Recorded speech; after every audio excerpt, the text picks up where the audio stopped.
भरतपुर नाम के गांव में मनीष अपनी पत्नी रेखा और 2 बच्चों बंटू और चिंकी के साथ रहता था। मनीष अपना एक छोटा सा ढाबा चलाता था। मनीष बड़ा ही लजीज खाना बनाकर बेचता था, जिससे उसका ढाबा ठीक ठाक चलता था। वाह यार मनीष, क्या लाजवाब खाना है। तुझे पता है, इतना स्वादिष्ट पालक पनीर मेरी माँ भी बनाया करती थी यार। सच में मनीष भाई, मजा आ रहा है। उसके ढाबे पर उसके गांव के और आसपास के गांव के लोग खाना खाने आते रहते थे। लेकिन अब जुलाई का महीना शुरू हो चुका था।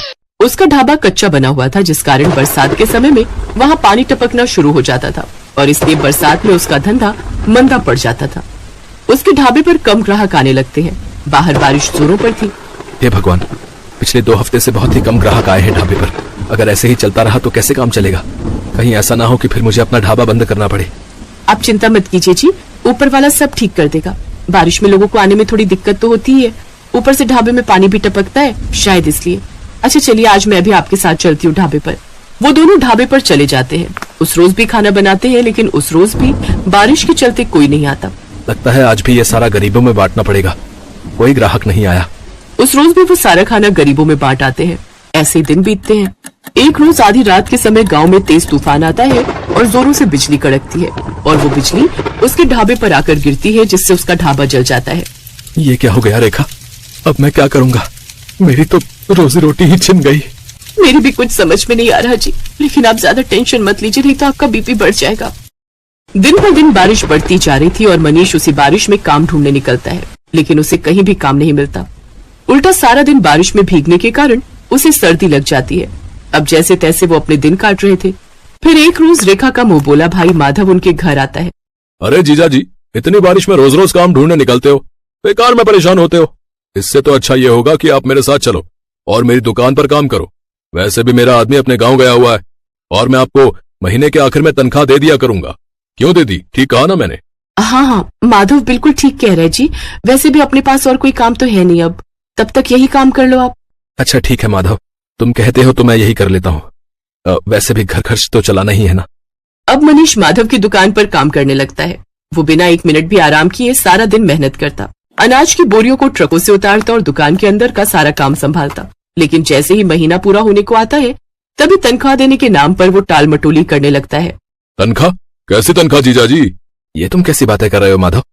तुम्ही ने तो उस रोज रेखा के सामने कहा था कि महीने के आखिर में तुम मुझे तनख्वाह दोगे। नहीं नहीं, ऐसा कुछ नहीं है। आपको काम की जरूरत थी, मैं जानता हूँ, लेकिन मैं आपको यहाँ पर काम करने नहीं, मदद करने के लिए बुलाता था। और मदद करने के लिए भी कोई पैसे लेता है क्या? ये तुमने मेरे साथ ठीक नहीं किया माधव, मैं तुम्हें देख लूंगा। अरे जाओ जाओ, बड़े आए मुझे सबक सिखाने वाले। मनीष दुखी मन से घर आ जाता है। आ गए आप? आज तो महीने का आखिर है, आज तो आपको तनख्वाह भी मिल गई होगी। तो पापा फिर तो आप कल ही मेरे स्कूल की फीस भर दीजिए। आपको पता है मेरी टीचर मुझे रोज रोज फीस के लिए टोकती है। ये सुनते ही मनीष की आंखों में आंसू आ जाते हैं। मेरा नसीब न जाने कैसा है रेखा, जो मेरे साथ कुछ भी अच्छा नहीं हो रहा। आप रो क्यों रहे हैं? ठीक से बताइए ना क्या बात है। फिर मनीष उसे सारी बात बताता है।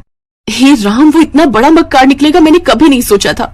छी, उसे तो भाई कहते हुए भी शर्म आ रही है मुझे। फिर कुछ दिनों तक जैसे तैसे वो दूसरी जगह नौकरी की तलाश में जाता है। तब जाकर उसे एक बड़ी कोठी में ड्राइवर की नौकरी का काम मिल जाता है, जहां उसे महीने के 10,000 रुपए तनख्वाह के रूप में मिलते हैं। लेकिन उससे वो ड्राइवरी के अलावा अपने घर के काम भी लेते और इसी के सहारे अपना घर खर्च चलाता है। ऐसे ही एक शाम जब मनीष काम से घर लौट रहा होता है, तभी उसकी नजर सड़क किनारे गिरे हुए बच्चे पर जाती है, जो कि लगातार मदद की गुहार लगा रहा था। कोई मेरी मदद करो। ये तो किसी बच्चे की आवाज आ रही है। मनीष जल्दी से उसे पास के डॉक्टर के पास ले जाता है और उसका इलाज करवाता है। एक जमींदार का बेटा होने के बावजूद भी किसी ने मेरी जान नहीं बचाई, क्योंकि शायद कोई भी रोड एक्सीडेंट के लफड़े में नहीं पड़ना चाहता, लेकिन आपने बिना कुछ सोचे समझे मेरी जान बचाई। आपका बहुत बहुत धन्यवाद मनीष काका। अरे इसमें धन्यवाद कैसा? तेरी जगह अगर मेरा बेटा होता तो क्या मैं उसकी जान नहीं बचाता? उधर जैसे ये बात जमींदार को पता चली, वो दौड़ा दौड़ा आया और उसने वीरेन को गले से लगा लिया। तेरा बहुत बहुत शुक्रिया मनीष, अगर आज तू ना होता तो पता नहीं मेरे बेटे का क्या होता। ये ले मनीष, इसे मेरी तरफ से इनाम समझ कर रख ले। ये आप क्या कह रहे हैं जमींदार साहब? मुझे इन पैसों की कोई जरूरत नहीं है। रख लो मनीष, तुमने मेरे जान से प्यारे बेटे को बचाया है, तो उसके आगे तो ये सब कुछ भी नहीं है। मनीष जब घर आकर देखता है तो वो पूरे 5 लाख रुपए होते हैं। ये देख वो बहुत खुश होता है। अब वो जल्द ही सड़क किनारे अपनी जमीन पर खुद का पक्का ढाबा खोल लेता है। सड़क किनारे होने से अब उसकी और भी ज्यादा कमाई होने लगती है। अब बरसात में न तो उसके ढाबे की छत टपकती और न ही ग्राहकों की कमी होती, क्योंकि गाड़ियों में घूमने निकले लोग उसके ढाबे पर ही अपनी गाड़ी रोकते और लजीज लजीज खाना खाकर बारिश के मजे लेते। अब मनीष अपनी पत्नी और बच्चों के साथ खुशी खुशी रहता।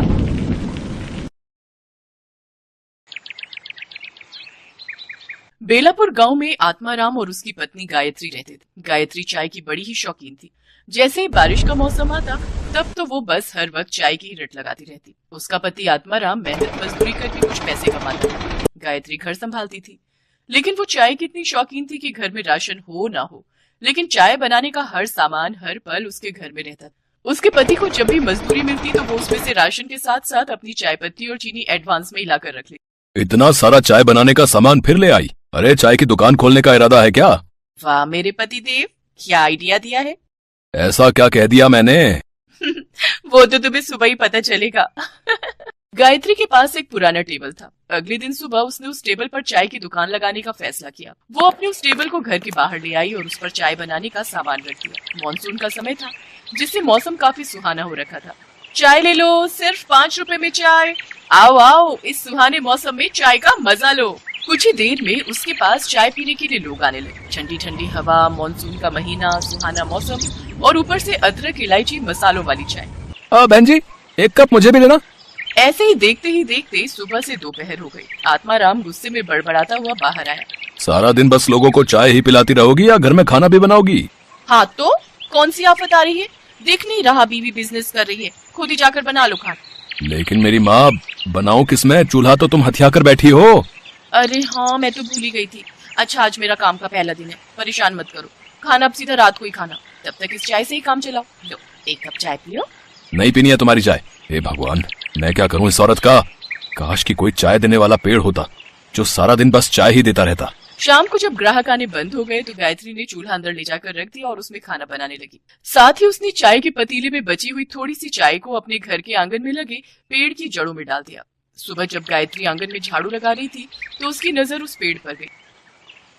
अरे, एक रात में इस पेड़ पर इतने फल कैसे लग गए? कल रात तक तो इसमें कुछ भी नहीं था। तभी वहाँ आत्माराम भी आ गया। हाँ, इसमें तो बहुत सारे फल लगे हैं, चलो एक तोड़कर देखते हैं। आत्माराम ने फल तोड़ा तो उस फल में से चाय निकली। इस फल में चाय? अब भला ये कैसे हो सकता है? हाँ, चाय, क्योंकि मैं एक जादुई पेड़ हूँ। कल तुमने मेरी जड़ में चाय डाली थी, इसलिए अब तुम्हें हर रोज चाय मिलेगी। तुम जितनी चाहो उतनी चाय के फल मुझसे तोड़ सकते हो। वाह, ये तो बहुत ही अच्छा हुआ। अब हम बिना लागत लगाए ही लोगों को मुफ्त की चाय बेचेंगे और खूब मुनाफा कमाएंगे। अच्छा सुनिए जी, ग्राहक आते ही होंगे, तुम जल्दी से इन फलों से चाय निकाल कर केटल में डालो ताकि मैं उन्हें बेच सकूं।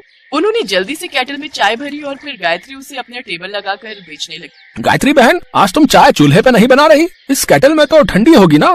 नहीं भाई साहब, चाय एकदम गर्म है, बस अभी चूल्हे से उतार कर लाई हूँ। इस चाय में बड़ा ही स्वादिष्ट स्वाद है भाई, है?